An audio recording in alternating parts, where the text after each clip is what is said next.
আমাদের ভিতর অনেকেই জানেন না যে কবিগুরু রবীন্দ্রনাথ ঠাকুরের পূর্বপুরুষ কোন দেশের ছিল এবং কবিগুরুর পূর্বপুরুষের ভিটাবাড়ির বর্তমান অবস্থা কি। তো আজকের ভিডিওতে আমি যাব কবিগুরু রবীন্দ্রনাথের পিতৃপুরুষের ভিটায়, যেটার অবস্থান হলো খুলনায়। হ্যাঁ, কবিগুরু রবীন্দ্রনাথ ঠাকুরের পিতৃপুরুষের বাড়ি বাংলাদেশের খুলনায় ছিল এবং তাছাড়া তার শ্বশুর বাড়িও খুলনায় অবস্থিত।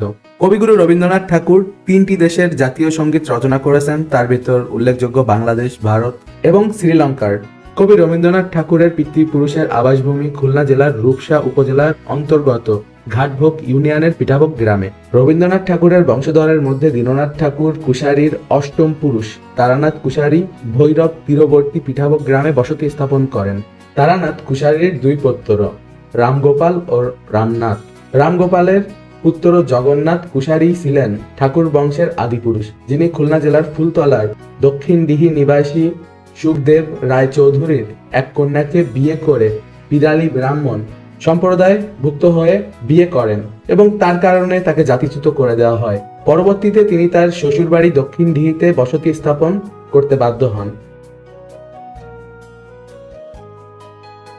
জগন্নাথ কুশারীর পরবর্তী বংশধর পঞ্চানন কুশারী। পারিবারিক মতপার্থক্যের কারণে পঞ্চানন কুশারী খ্রিস্টীয় সপ্তদশ শতাব্দীর শেষে কলকাতায় চলে যান এবং কলকাতার দক্ষিণে আদি গঙ্গার তীরে গোবিন্দপুরে বসতি স্থাপন করেন। সেই সময় কলকাতা ছিল একটি গ্রাম।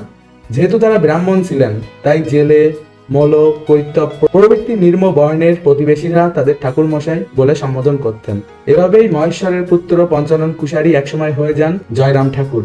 পঞ্চানন থেকেই কলকাতার পাথুরঘাটা, জোড়াসাঁকো ও কয়লাঘাটার ঠাকুর গোষ্ঠীর উৎপত্তি। পঞ্চানন ঠাকুরের 7ম পুরুষ হল রবীন্দ্রনাথ ঠাকুর।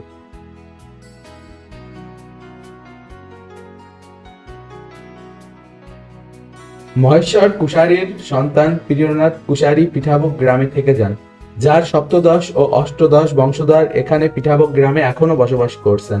1995 সালে সরকার আদি বাড়িটি উদ্ধার করে এবং 2011 এবং 12 সালে এখানে বিভিন্ন ধরনের প্রত্নতাত্ত্বিক খনন কাজ পরিচালনা করা হয়।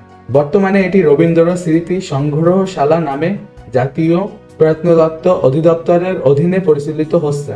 তো এখানে আমি বেশ কয়েকজনের থেকে বিভিন্ন জিনিস জানি এবং বর্তমানে এই জায়গায় যিনি ইনচার্জ আছেন তার কিছু বক্তব্য আমি আপনাদের শোনাবো। রবীন্দ্রনাথের বাবা আর রবীন্দ্রনাথের মহেশ কুশারী 2 ছেলে, পঞ্চানন কুশারী আর পিয়নাথ। পঞ্চানন চলে যায় জোড়াসাঁকো, পিয়নাথ এই দেশে থেকে যায়। পিয়নাথের গোষ্ঠী আছে এই জায়গা আছে। এটা হলো রবীন্দ্রনাথ স্মৃতি সংগ্রহশালা, আর এখানে বেশ কিছু পুস্তক আছে। পঞ্চানন আর পিয়নাথ, এই পঞ্চানন চলে যায় হচ্ছে ইন্ডিয়া।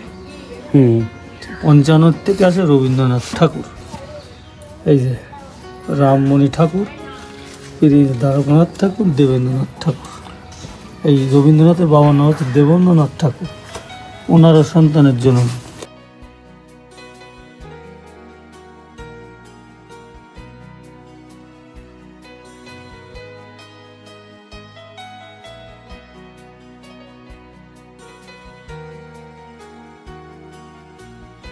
রবীন্দ্রনাথের সেই বাড়িটা কোন জায়গায়, মানে পূর্বপুরুষ? তো এটা ছিল রবীন্দ্রনাথের পূর্বপুরুষের ভিটা। আর আমিও একজন খুলনার বাসিন্দা, আমি নিজে খুব গর্ববোধ করতেছি, কারণ রবীন্দ্রনাথের মতো একজন মহান লোকের পূর্বপুরুষের আদি ভিটা ছিল খুলনায়। তো নিঃসন্দেহে রবীন্দ্রনাথের পূর্বপুরুষ কিন্তু বাংলাদেশের ছিল।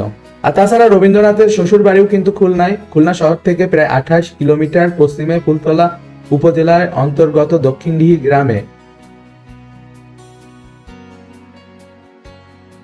তো এই ছিল আজকের ভিডিও। আশা করি ভিডিওটি আপনাদের ভালো লেগেছে। যদি ভালো লেগে থাকে অবভিয়াসলি লাইক দেন, আর তাছাড়া কমেন্ট করে জানান আপনারা পরবর্তীতে কি ধরনের ভিডিও চান। আর এই ভিডিওটি যদি আপনারা ফেসবুকে দেখে থাকেন, আমার ফেসবুক পেজকে ফলো করুন, আর ইউটিউবে দেখে থাকলে চ্যানেলকে সাবস্ক্রাইব করতে ভুলবেন না। সুস্থ থাকেন, সুন্দর থাকেন, have a nice day, good bye. আমি তোমার বিরহে রহিব বিলীন, তোমাতে করিব বাস।